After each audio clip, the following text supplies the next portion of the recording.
Hey, how you doing there again, folks? Me again, of course, Brandon Wenzel. Come back at you. Another offering.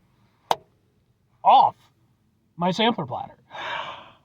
Yes, indeed, folks. Sampler review series of videos I've been doing for a little while now. Go over there, try out food and drink items. I eat stuff, I drink stuff, then, folks, I'm going to talk about stuff. I'm going to let you know all that you need to know about hopefully delicious stuff that time I'm doing this, folks, I'm not going to lie. What with it being a bit autumnish at this end of winter, it's cool but not super cold out. One might be inspired to strike up a bonfire, maybe hang out with some friends, maybe make some bonfire snacks. But we'll get to that. Folks, it's super simple format. I'm going to go over there and try out food and or drink items for you. Whilst I'm doing so, I'm yammer on about it for a bit. Whilst I'm doing all that, folks, I am inside my truck, and whilst I'm doing all that, you better believe it, I'm wearing a super cool shirt. Folks, when I wear super cool shirts, I always like to highlight the super cool shirt. What super cool shirt am I wearing for you today, though? Happens to be my, boom, Space of Variation shirt. What with the space mushrooms and such. I like mushrooms. They're cool. They're neat, they're delicious, and they're super interesting. Like crabs. I always feel a little bit bad about eating crab, but it's so tasty. But anyway, what's Space of Variations? So Space of Variations are an electronic metal band from the Ukraine that I became familiar with a little over 2 years ago, I want to say maybe. They were on tour with another Ukrainian band, one of my favorite bands called Ginger, and it was a phenomenal show. All the bands put on an absolutely epic performance, and I have to say, despite the fact that the lead singer himself was very hard on himself after the set, I talked with him a little bit. I guess he felt like he didn't quite, go up to snuff for what he could have done. Everybody fucking loved it, man, and especially with the Ukrainian conflict being a brand new thing at that point, it was a very emotional moment. I liked what they did so much, though. I actually went over there, I got some video of their performance. Those videos are on my channel, just in case maybe you want to check them out. If nothing else, I can kind of point you in the right direction as far as their music goes, because I think they're an excellent band, and I personally stand with Ukraine. But anyway, what am I trying for you today, folks? What are we doing here? Fall flavors, campfire shit, right? Yes. So, over the weekend, I went out to a specialty soda place called Rocket Fizz, and I've reviewed plenty of stuff from there in the past. And I saw this, and I was like, well, I have to review that. Clearly, that needs to be reviewed by Brandon Wenzel. But what is it? It's boom! It's Jones Special Edition S'mores Flavored Soda. Okie doke. So yeah, Jones Soda, they do plenty of normal sodas, root beers, cream sodas, that whole kind of thing. But they do these special release ones where they're typically for like a limited time and they're like a wacky flavor. I actually just got through reviewing their Nuka-Cola flavor not too long ago. That's on my channel. I did their Hatch chili flavor, so on and so forth. S'mores. Yes. Let's get a thing for the thing. It looks like, maybe it'll, maybe like that. And we'll kind of, ha ha ha ha ha. Let's find out how s'mores in liquid form tastes. Excuse me. Oh, yeah.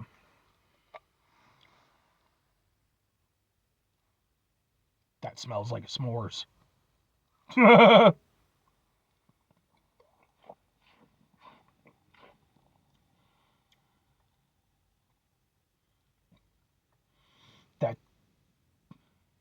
that tastes like a s'more.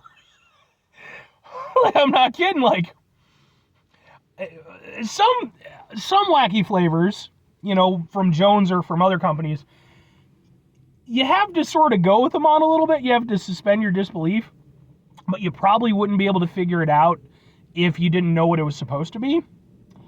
I'll be honest with you, I think I would have gotten s'mores from this, regardless of the packaging or anything. Like, yeah, that tastes a lot like a s'mores. You get like different elements from it. You get like a cinnamony hit, kind of from like the graham, but like not like in a heat kind of way, And then you do get sort of like a chocolate, almost like a chocolate syrup kind of vibe. And then it's nice and sweet kind of throughout, and it's science!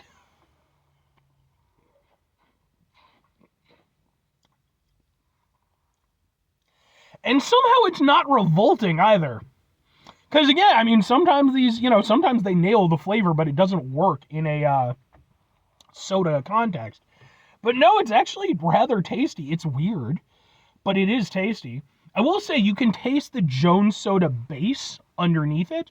And what I mean by that is, like, I would imagine they probably have sort of a general formula that they use for most of their sodas and then build the flavors on top of that. Because this does have that, again, sort of like there's definitely a Jones Soda vibe to it.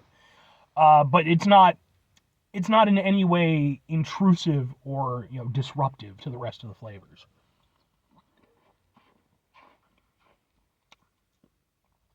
You know why this works? I just figured it out. Chocolate soda is already a thing. I've even reviewed some chocolate soda. It was back in them of our days on the channel, but it was a while ago. I'd actually like to review some more. Chocolate soda is surprisingly good. It's not very widespread, though. Chocolate soda already works. You know what else already works? Cream soda. And that is what, like, the closest thing I could describe this to is being like a cream soda with some added stuff.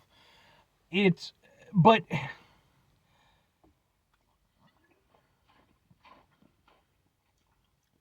yeah, and the more I'm drinking it, the more I'm the less punch in the face s'mores flavor it is, and the more general kind of like soda flavor it's taking on. So the general soda flavor I'm getting is, again, that sort of Jones Soda base soda flavor, but then kind of a cream soda on top of that with notes of like a chocolate soda. I'm a little bit disappointed that it hasn't retained that same s'mores level of hit as the first couple sips, but that I think comes down to a couple of things. One, my taste buds just acclimating, and then the other thing is pretty much any soda, that first sip or two is going to be like the heaviest flavor. That's, just a thing. And so I think that the first couple sips I had, that was like the most s'mores flavor it tasted like. Again, afterwards it became more of a sort of cream soda vibe with, again, like chocolate soda notes, but still really tasty and good. And there is definitely a little bit more to it than that.